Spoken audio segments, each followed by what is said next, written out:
Seterusnya saya persilakan Yang Berhormat Sepang. Terima kasih kepada Datuk Pengerusi. Saya hanya ingin membahaskan beberapa butiran saja. Pertamanya butiran mengenai 03001300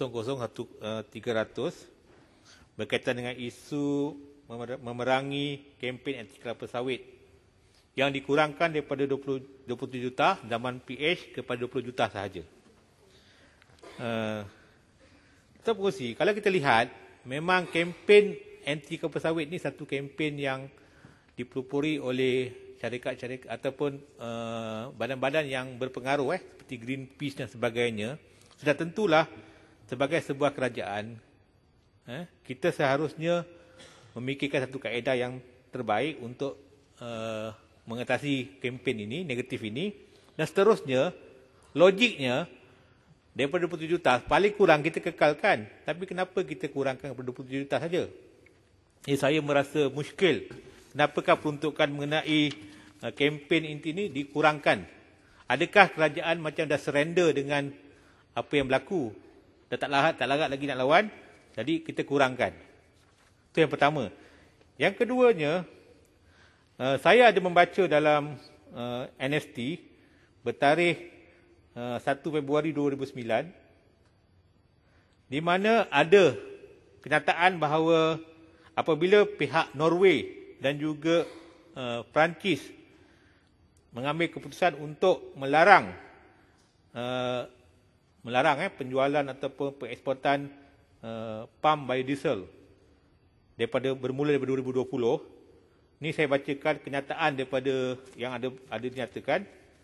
This donation bans on palm oil is discriminatory because it leads to favoring Europe's homegrown oil crop such as rapeseed and sunflower.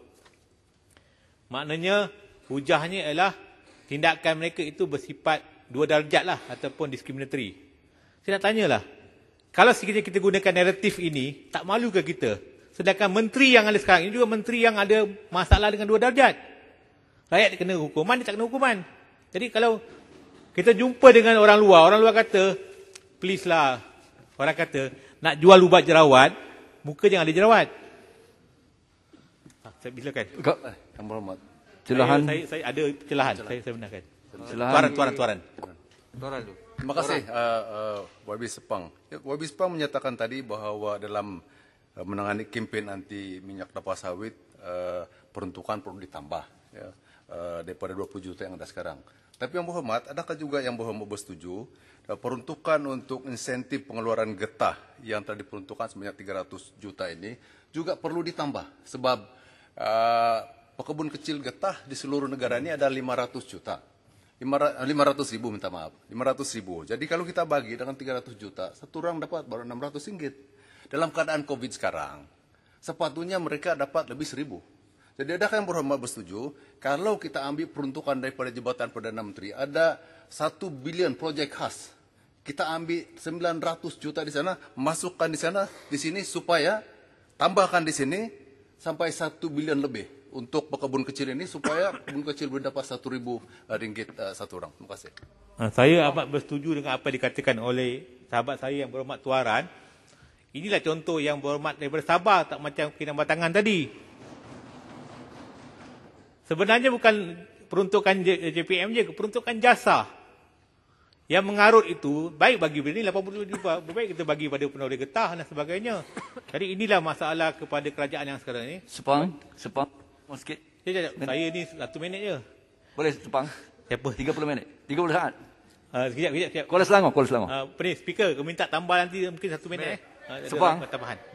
Sepang, sedangkan Sepang, dia dalam kepala, di bawah kepala 00518, program pembangunan kepakaran sumber manusia Sepang hanya diperuntukkan 200,000. Sementara menaik taraf pejabat kementerian, perusahaan dan perdagangan dan komoditi diperuntukkan 23 juta Sepang. Di mana letaknya prioriti? Menteri ini menteri yang dikatakan daripada parti agama, tetapi meletakkan prioriti, takdim ahammu minal muhim. Meletakkan yang lebih penting daripada yang dianggap penting Sepang. Menasabah ke ni? Terima kasih kepada sahabat saya YB Kuala Selangor. Sebab inilah masalahnya Ini kata orang tu dilema orang-orang agama. Tadi pun yang berhormat daripada Bukit Gelugor pun bekas hakim mahkamah syariah tapi penipu. Jadi inilah masalahnya. Apabila orang agama menjadikan imej agama makin runtuh. Jadi saya ingin mengatakan inilah. Ketua Mesyuarat 36. Point of order. Yang tu memberi sesuatu yang buruk ke atas seorang ahli parlimen yang lain. Okeylah, saya tarik baliklah, tak apalah, saya tarik balik. Tarik balik. Saya tarik balik. Kalau tak betul saya tarik balik. Perkataan ini adalah cukup kurang ajar. Okey. Kurang ajar kamu. Kurang ajar tu. Dah ditarik balik. Silakan. Tak apa, no problem. Yang Mamat tinggal Okey, 30 saat. sikit. Ini parti PAN, parti pelompat daripada PAS ni. Ini perkataan kurang ajar pun unparliamentary. Arau. Yang Mamat Arau tak apa. Silakan.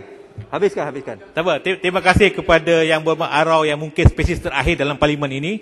Saya rasa, itu nak tarik balik ke? Spesies terakhir.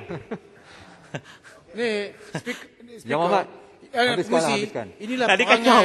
Saya 5 minit orang kacau. Bayangkan kalau saya pergi 5 jam, habis untuk kacau ni. Dia ansyik mengatakan orang. Yalah, habiskan. Spesies terakhir dia.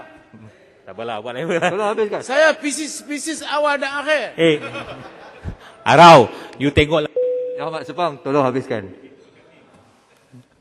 Terima kasih. Jadi saya merasakan bahawa saya mintalah kalau boleh selepas ini, dan terakhir, kalau ada kempen luar negara tadi, saya harapkan kalau boleh elakkan daripada menteri yang ada sekarang ni pergi untuk berkempen luar negara. Sebab saya takut makin teruk nanti keadaan dengan negara kita. Sebab menteri ni, sama ada kita suka tak suka, telah membuat satu kempen yang bagi saya membahaya kepada negara. Bagi contoh, kenapa kita tukar daripada sayang sawitku kepada sawit adalah negara Tuhan? Kita kena faham, di luar sana, EU ni dah anti kita. Bila disebut nama Tuhan itu, bagi orang-orang barat ini, mereka menganggap ini mungkin ada kaitan dengan syariah compliant. Jadi, mereka akan mengatakan bahawa dalam menteri pula mereka tengok contohnya daripada parti Islam yang mereka memang ada masalah. Jadi mereka Apa kaitan lah. Faham betul-betul lah. Ini Betul lah ni. profesional lah Sepang ni. Teruk lah. Faham betul-betul. YB Kuala Kerai, ini you tak boleh faham. Ini bukan standard juga. Duduk lah. You lah standard macam tu. your standard lah, apa? duduk lah. Lawyer, low class. Not your standard, duduk lah. Sepang tolong habiskan. Sepang. So saya harap orang yang tak ada Tak standard, makan ubat ke ni tu. tuan speaker yang tak ada standard jangan kacau lah. Macam Kuala Kerai tak ada standard jangan kacau lah. Terima kasih. Terima kasih. Jadi saya katakan bahawa kena tukarlah menteri ni. Terima kasih.